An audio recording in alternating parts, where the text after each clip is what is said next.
Hey, what's going on, everybody? Thank you for joining me yet again.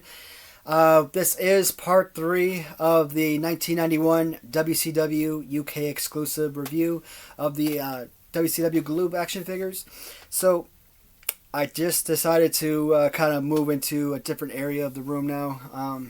Just kind of kneeling over on the carpet. It's been killing my knees for the last hour. So, uh, obviously, and for a different backdrop compared to the last two videos. So, this video, we're only looking at about 6 figures, one carded figure, and that's gonna conclude the Galoob action figure review. So, will I ever get any of these additional figures on card? To be honest, there's probably only 2 figures here that I really want, and another one is a tag team, obviously. Either on dual card and single card. I think that's important, but we'll get to them with each individual one, and you guys know my preference. So we'll start off with from Skyscrapers, the Sid Vicious Repaint. So Sid Vicious with the black singlet is the action figure from my childhood. And so many things that I coveted about the figure, because it was a little bit taller figure. He really hovered over the Hasbros. So it's kind of like holding the LJN Big John stud. And why the Big John stud is such an affectionate figure for me and why I enjoy it so much. Because he's bigger, and not just that, but he's a heavier figure. He's one of the heaviest action figures of the LJN line. So when you're sitting here wrestling with your figures, you can really feel like you're exerting damage to the opponent, and that's how I always felt with the Sid Vicious action figure. You can just feel power coming from the figure. So yes, he was always gonna be my champion regardless. Always had Galoob on Galoob, Galoob on Hasbro. It didn't matter. If you want to throw any of your rubber Bendham figures from, different toy companies, whatever, that worked as well. I talked about back in Series 1 how I used my black singlet Series 1 Sid Vicious as, a tag team partner and sometimes, counterpart, villain / opponent up against figures like Panthro from Thundercats, or Jackalman, any of those other, big cat action figures from that toy line. And Harry and the Hendersons, the Bendham Bigfoot figure, which is probably, I don't know, this is about about a 5-inch figure. That's got to be close to 7, 8, I'd say about 6 inches, 6.5 inches. So it really was enjoyable to really use this figure. And again, perfect pose. When you're sitting there wrestling them, you're always getting your figures up in the finisher, which was a perfect powerbomb positioning. Again, he had the perfect body slam pose, which I always coveted. Punching and clothesline, it was a perfect figure. When I got the Series 2 figures in, he kind of like felt like having the Adrian Adonis LJN for the very first time. The first time I ever saw the Adrian Adonis figure, I looked at it, I did not like the figure. In fact, I don't know if I despised it, but I just wasn't a fan. I didn't like it. I only bought it because it was part of the collection, and I wanted a complete collection. This, I saw the pink singlet, and I'm like, no. That is not what Sid Vicious wears. That is not my figure of childhood. I don't want it. I don't need it. And at $125 or so, and that's another thing, guys, for any of those who are interested in picking these figures up.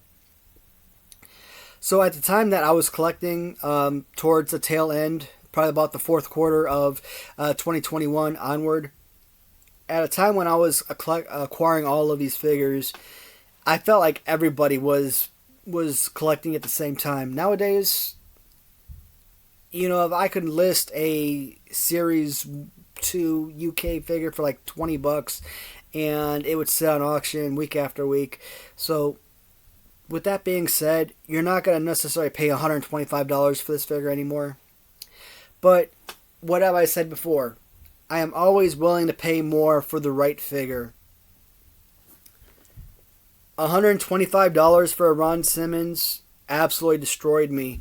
But $125 for Sid Vicious, why not? He is the pristine figure of childhood. And today, again, whether you like the pink one or if you like the black, it doesn't matter. It's a perfect figure. It's just a simple repaint. It makes it different. It makes it unique. It makes it its own.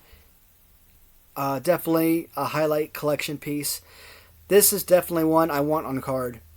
If you're going to get this guy on card, you're probably going to be shelling out close to $1,000. I'm estimating. I really don't know. The only seller that I've ever seen have one had it for $3,000. That is another thing that I'm probably going to talk about in the future on a future episode, and a future What Happened to eBay episode. I haven't done any of those this year because I kind of feel like a lot of the time when you see these listings on eBay, I think a lot of times people list them because they want people to tune into their site to see what they have available. So it's more to draw people in and not necessarily to sell. That's why they list them so high. And I'll talk about that when the time comes. But I got it for about $125 when I first acquired the figure. Today, you could probably get them as buy it now for around $40 to $60. Still, $60 for the figure or $200 for the figure, he's well worth it. Sid Vicious. Now again, one of the most hated figures of all time is the Ron Simmons. The only thing I like better about Ron Simmons' Galoob, and the one thing I wanted to do for these videos that I didn't do, is when I was talking about the Galoob figures, I wanted to bring the XOX Customs by Random Treasures. I wanted to bring their rubber 2-ups of the figures and talk about those. I didn't do that for these videos, and I regret it because that was really something I wanted to do. So, as a matter of fact, at the end of this video, this will not be my last Galoob review video. Even though Random Treasures, even though they're rubber, even though they're LJN and not, Galoob, or they're still Galoob 2-up, so I'll put them underneath the same boat, and kind of do like a same type of video I did with the LJN review when I talked about the figures that should have been made, and I showed all of the the LJN figures that were supposed to be for Part 6 or Series 6 that never came out. I'll probably do something like that as well. So this won't be the last video. I'll do one more video for that. Ron Simmons, I don't know what else I could possibly say about the character that hasn't already been said. As a stationary figure, it's a beautiful looking piece. It really is. Random Treasures, when they did their commemorative Macho Man figure, I wanted to find out who thought that was a good idea and slap them. I'm like, look guys, I've got to be one of your biggest customers ever, and there is a reason why I've stopped buying your figures, and it's because of crap like that. Like, how do you take one of the worst action figures ever created and make a Macho Man LJN figure out of that? It's so ridiculous to comprehend that. It's a head scratcher, but away from that, the only thing that's good about this figure, I like the fact that they brightened up his pants, made a brighter shade of blue compared to the darker blue, and with the stripe down the legs, they gave him an extra design. That's the only change from figure 1 to figure 2. Other than that, everything is identical.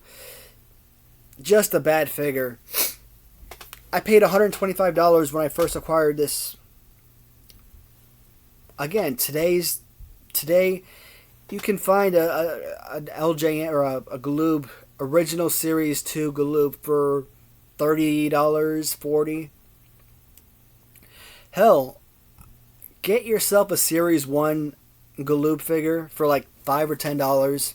Send them to someone you know and trust who does good work, and have them customize it and have them turn it into a Series 2. And that's another thing. If you've got a Sid Vicious, black, black singlet, and it's got a lot of paint damage or paint bleed or whatnot, paint loss, send it to a customizer. Let them spend $10 and spend an extra $10 and have them paint it. Or if you know what you're doing, just paint this up. I mean, to me, it really doesn't matter. If someone tells me that they've got a Series 1 Ron Simmons that they painted up, if I would pay $60 for an original, I'd probably pay $60 for a custom repaint. I don't really see a difference why I would complain about that. I mean, that's just my personality or my preference. I mean, to me, it makes no difference. They're the exact same figure. But if anyone doesn't want to pay $100+ for this junk, yeah, that would be my recommendation. So Ron Simmons, and then we get into the Steiner brothers.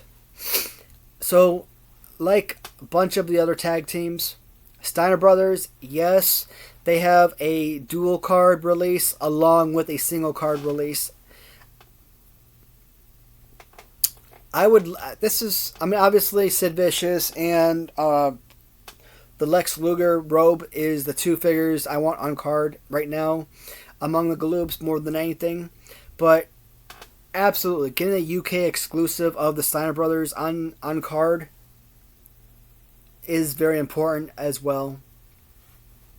Now, it doesn't matter which figure you like better. If you like the Rick Steiner or the Scott Steiner, I can't stand the Scott Steiner pose nowadays, even though I coveted it as a kid. And the yellow and black, it's just so simple and plain, but today you get this nice little bluish purple color with like a little pinkish red. To me, I will take this figure over the black and yellow. Much prefer the design, and it's just overall much better quality figure. Same thing with the Rick Steiner. Because of the lime green paint repaint, I don't know if these guys wore these colors in real life. It just could be some designer in United Kingdom just decided, hey, you know what? I'm going to come up with some good ideas, and this is what I think it will look nice. If that's all they thought, and that's what this was, so be it. Because I kind of feel like what I want to do is, because it's so simple, so plain, is just buy another Series 1 on-card Rick Steiner and take him out and put one of these guys in there.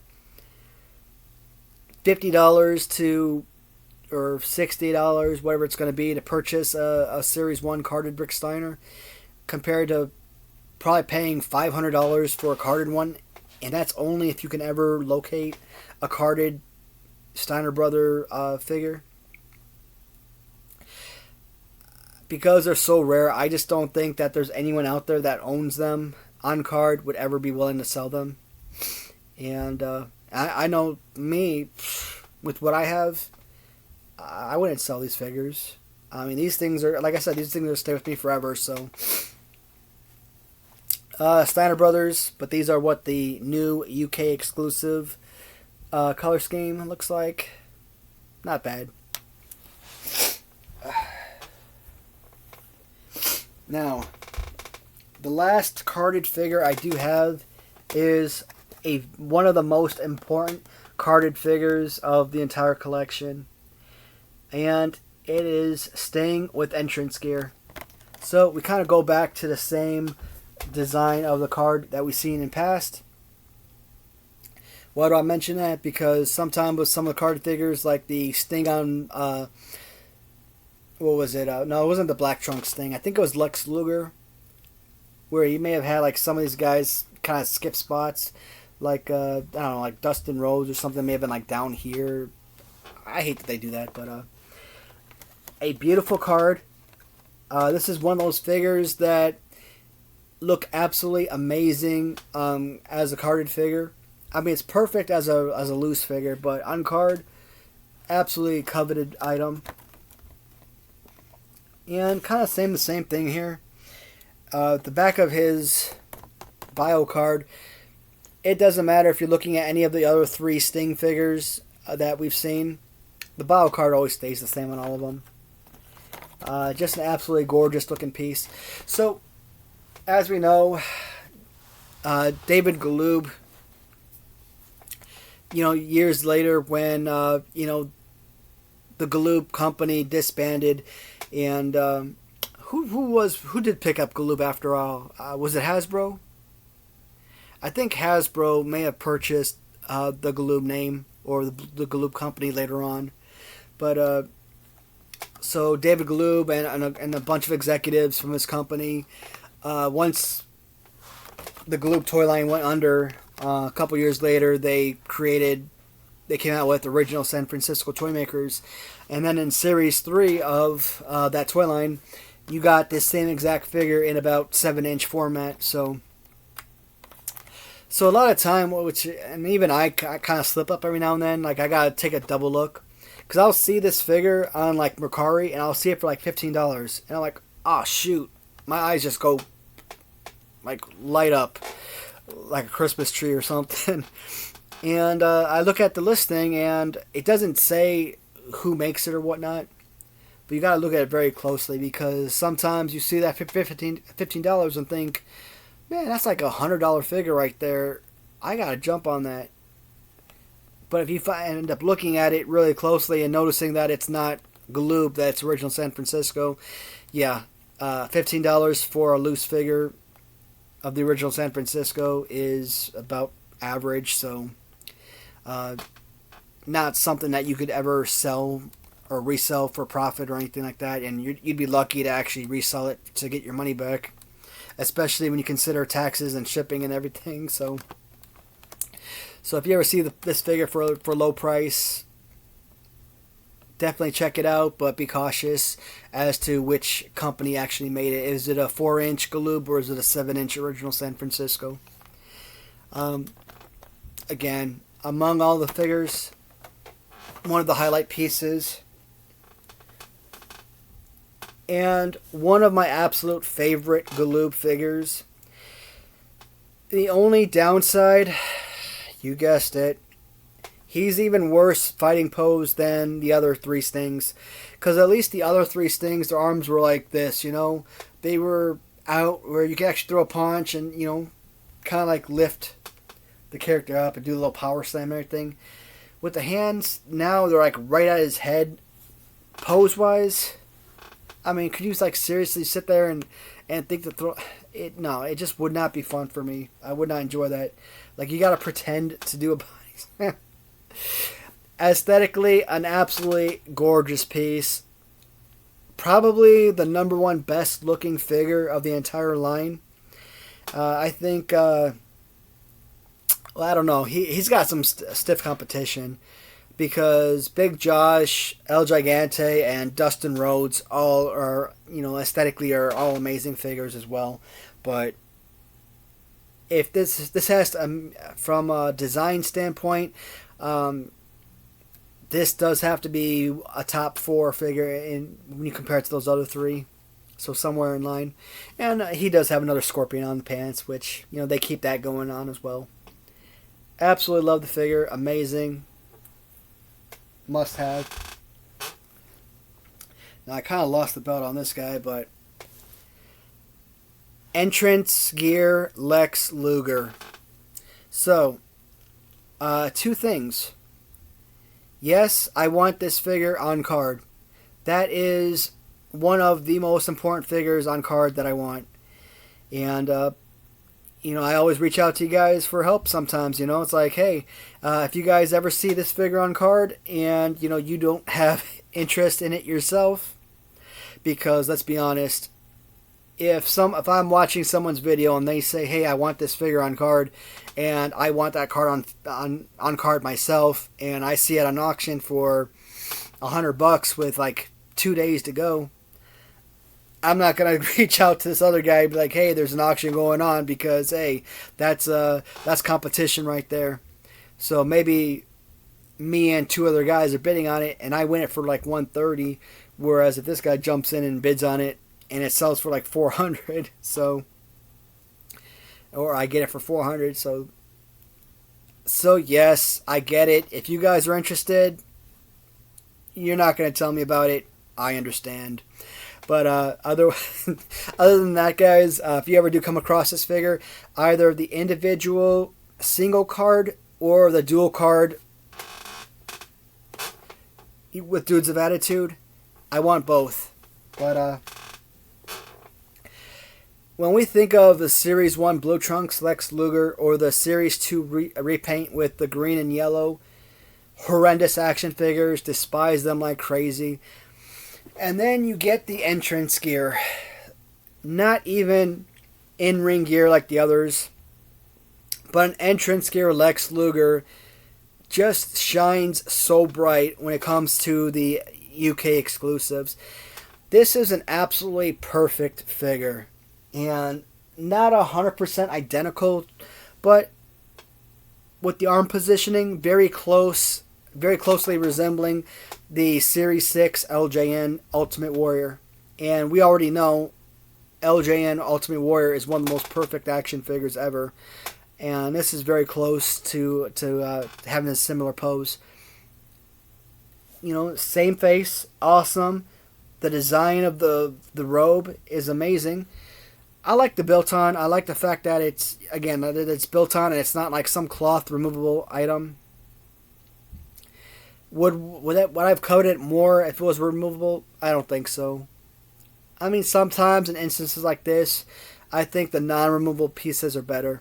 Like Hasbro Undertaker with the hat. I like it better with the hat. I wouldn't enjoy it as much if that hat was removable. So, this is, again, one of the most elite figures of the line. And a crazy awesome piece from every standpoint. Aesthetically, it looks fantastic.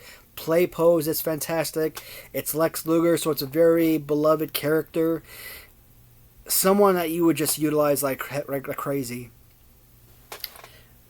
Yes, there are promotions in the United Kingdom from time to time. And WWF, they always had their little, London promotions or what have you. But majority of the time, how many overseas children or adults, it doesn't matter, were actually watching US-based wrestling at that time? Or today, anytime really. You're gonna gravitate towards things that are local to you, right? So, with that being said, you have all of these American wrestlers being designed by, UK company or UK productions. I couldn't have imagined that these would have sold too well in the UK. Maybe they would have done pretty solid, but if these were released in the US, I definitely believe that the Series 3 Galoob figures would have seen the light of day. And if you guys ever get the opportunity, if you have to go through Google or YouTube or whatever, look up the Series 3 figures. They look pretty amazing. Some guys are actually out there customizing them so that you can actually add a Series 3 to your collection. But obviously Series 3 never came to fruition, which is sad. But we can at least be grateful for the action figures that we did get. Once again, I'm probably going to close by reiterating the fact that growing up, Galoob was my second favorite toy line, just behind the Hasbros. Even though I didn't covet the Galoob figures that much, they produced some amazing figures. Sid Vicious will always be my number one favorite. Oh, so I was asked to kind of clarify the George Washington statement. So essentially, here it is. So, in the 1900s, during World War One, and whatnot, General Pershing and I forget who else the other guy was, but we had two generals in the 1900s as 5-star generals and generals of the army. Well, they are the only 5-star generals in U.S. history, and so that means that General Pershing and I didn't look up the other guy. I forgot the other general's name, but they would have outranked George Washington and basically every other soldier, past or present. So, in 1976, during America's bicentennial, Congress decided to promote George Washington to 5-star general, and notated that George Washington would outrank every soldier, past or present. So, when I say that Sid Vicious is my George Washington, I don't want to say that Sid Vicious is my number one favorite figure. I want to say that Sid Vicious is my number 0 favorite figure, because I can look at the LJN Big John stud and say, you know what? It's bigger. It's rubber. I can move the arms. I get more enjoyment from it. I enjoy this figure more. This is a better figure. I love this figure more. I can look at the Hasbro mail away of Hulk Hogan and be like, hey, this is aesthetically, this is a much better looking figure, better play pose and everything. I love this figure better than Sid Vicious, or pretty much any figure you can imagine. So, Sid Vicious is going to be my number 0. Even though 0 technically isn't a number, but, work with me here.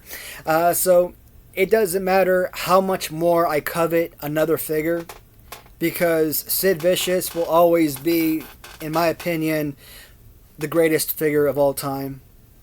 At least my favorite figure of all time. So, essentially, when I say, this figure is my George Washington, if I say Sarah Michelle Gellar is my George Washington, or if I say Buffy the Vampire Slayer is my George Washington, I'm basically saying the same thing.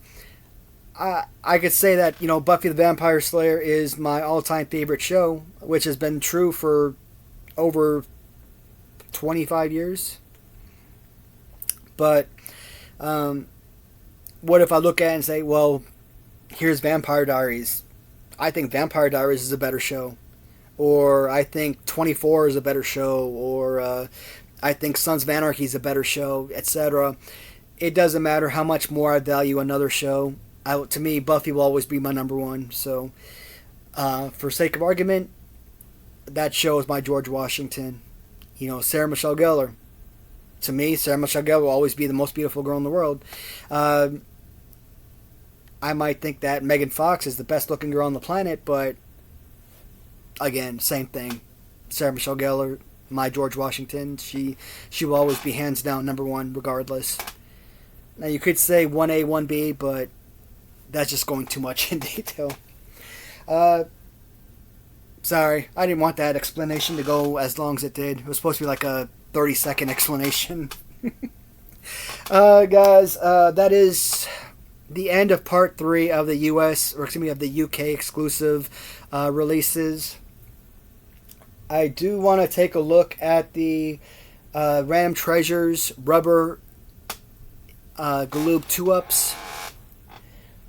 Now, right now, 3, 4, 5, 6, 7. I've got 8 figures. So, Ric Flair and Sting is the blue pants. We got Sid Vicious and Barry Windham.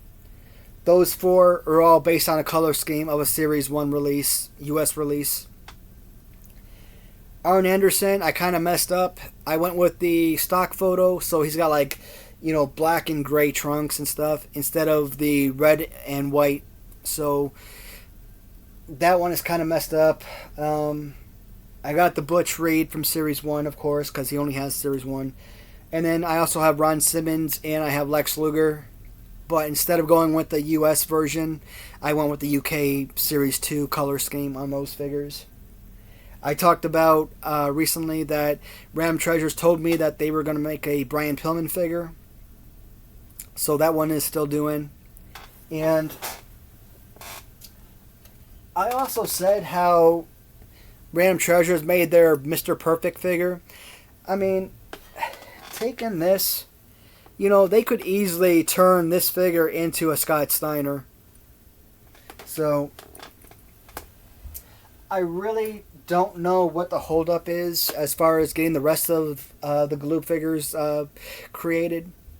The only thing I could think of is that maybe those figures weren't selling as well as they would like. But to be honest, kind of looking at the other figures that they've come out with over the months, could they be any worse? Alright, I'm going to shut up, guys. That is the end of the video. No more from me. Let me know what you guys think in the comments, as always. Love to hear from you. And when I do come back with the release, hopefully I'll have more figures for you with the Random Treasures. Alright, thanks everyone.